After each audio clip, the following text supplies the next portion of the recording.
One thing which most of the times goes wrong in recruitment, right, which is not really great, is why is that the relationship between the hiring manager and the recruiter is like a Tom and Jerry, right? Is it always the recruiter wrong, or how is it, right? Why the blame is on the recruiter always, and specifically in the technology hiring space, right? Why is that? From your experience, what do you think? Why is it a Tom and Jerry role, and why is that the recruiter gets blamed always? Is it the recruiter goes wrong always, or how's it? Right. I think it's it's probably wrong to say that it happens always. I've seen um, a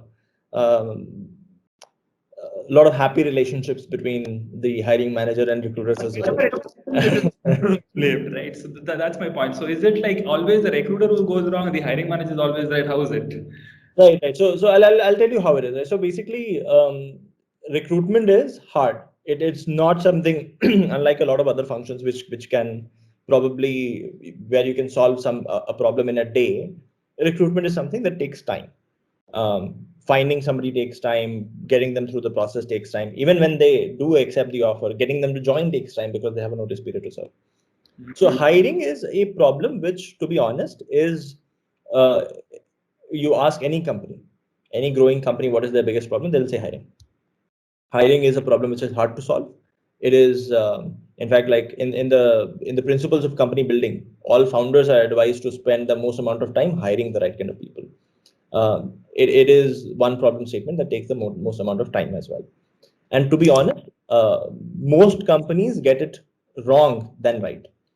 So now, if hiring is the biggest problem in every company, and the if you look at this as a client and service provider relationship, the recruiter is the service provider who's giving you the hiring help. Chances that hiring might not really turn out the way it is supposed to, or hiring might end up taking more time than it was estimated, is very, very high. And just like in a typical client service provider relationship, whenever things go wrong, client blames the service provider. So, so you're just at the end of things, and then like you have the visibility of the. I mean, to the rest of the org, it is your responsibility, and that's why you get blamed. That being said, I mean, look, I mean, there are ways in which that could be avoided. Um, One is to a hiring manager.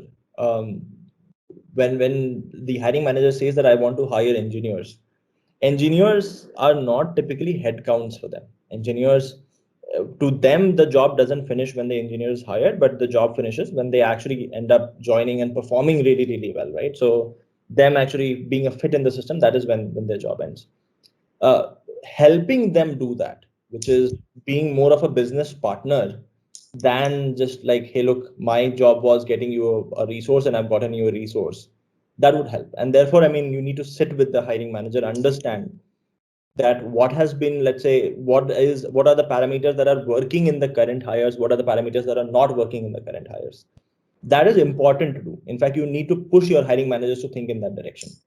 For example, I'll give you a case. Um, in our case, one of the positions which we struggle to hire on is in Scalar Academy. We have this position of an instructor, people who teach live, and these guys join us full time. And the reason why it is very hard position is because most people that we hire are people who are highly paid software developers from top tech companies, and this role sort of requires them to not do software development anymore, but switch to complete teaching, which a lot of people are not comfortable doing, and not everybody is actually, to be honest, very comfortable teaching either.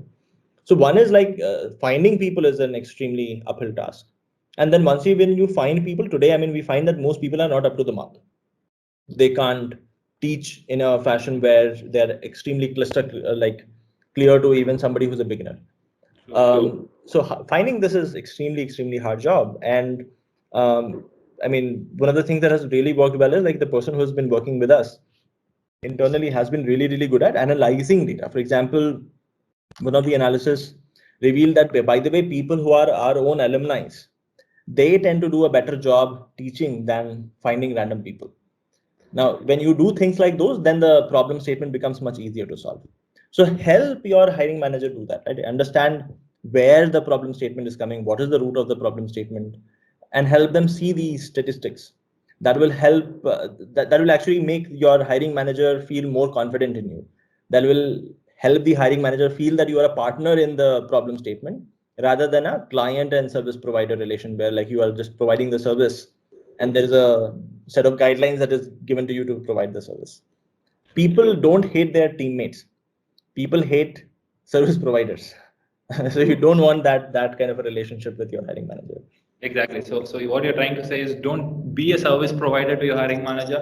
Try to buddy up with the hiring manager, right? And the most important factor which you are trying to make is to have that empathy from the Right. business context, right? And try to understand why is the hiring manager trying to fill that role? What is the business context to it, right? Yeah. And once that understanding comes, I think the relationship can get better. You will start empathizing the hiring manager for the kind of a need they have, right?